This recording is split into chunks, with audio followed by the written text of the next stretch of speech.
Hello, everyone. I'm Mike Marcketti. I'll be teaching geometry to your child this year.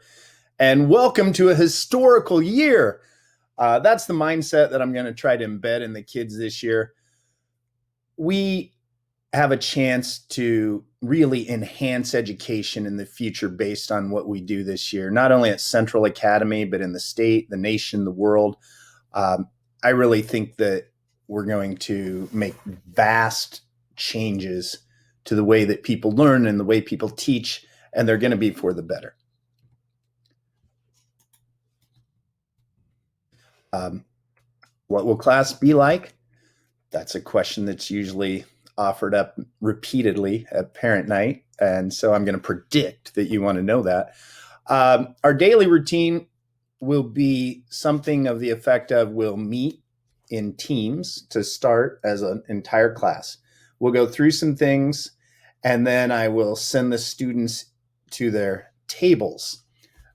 You might call them breakout rooms. They're called channels in teams, but I've labeled them table 1 through table 8. I've assigned kids to them just like I would in my physical classroom. And at that point, the students will get to interact with each other in very small groups, exchange ideas, and then we'll come back to the large group. We'll tie some things together and synthesize from what they've done. We'll probably do that a few iterations within a class period. I know we have 90 minutes for the class period. My goal is for that type of interaction to take around half of that 90 minutes, and then for the students to have the chance to work on things. Like the geometry students will have this packet that will have daily practice problems. It'll be very rare that there's a day that they're not assigned what we usually call homework. They're called practice problems in this text. They have a physical copy of that. They can do that, walking around in their house if they want to get up and move during the latter part of those 90 minutes. We'll probably come back and tie things up with a bow at about the 80 or 85-minute mark. But in between, they can interact with me if they have questions.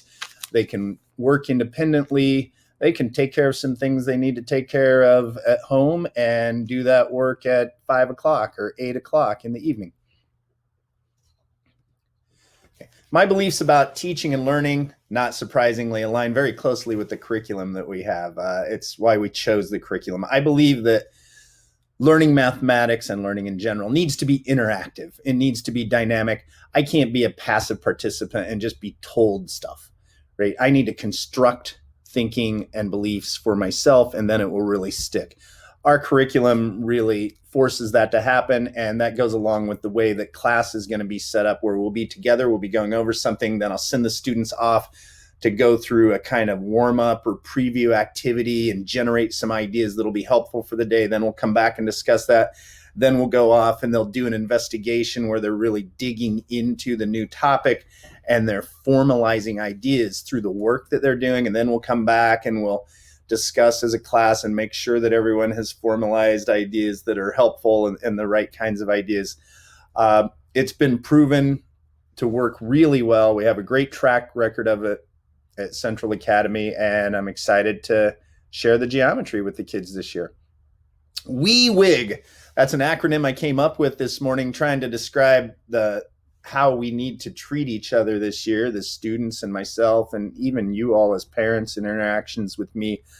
If we say it phonetically, it sounds like a tiny problem. And that's how we're going to try to keep everything this year, as far as we know there are going to be technology issues. This is a steep learning curve, and we have to rely on connectivity and so forth. So the acronym stands for we'll have excitement eventually, we'll handle it gracefully. And the gracefully part in this case, from my point of view, I'm going to make it very comfortable for a child when they're having problems. Right? There's not going to be a big consequence because they couldn't meet one day in class, or they're not able to share their electronic whiteboard. Those things are going to happen. In fact, as a parent, I'd probably be wondering what happens if my kid can't get on the classroom meeting one day. It'll be fine. We have multiple backups. There'll be recordings of the meetings. There'll be static links that they can go to ensure the learning happens. We'll take care of issues as they arise and we'll handle it gracefully. I hope you'll extend the same grace to me because I'm going to try bold, daring new things, and once in a while they won't work. In fact, I have stories from the remotely front line. My children have been learning remotely for a while now, and I've learned a ton.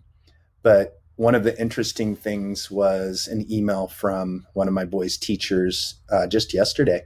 And she said, the breakout rooms for the first time went great. It was a really wonderful lesson. And it was, because I saw it in the background.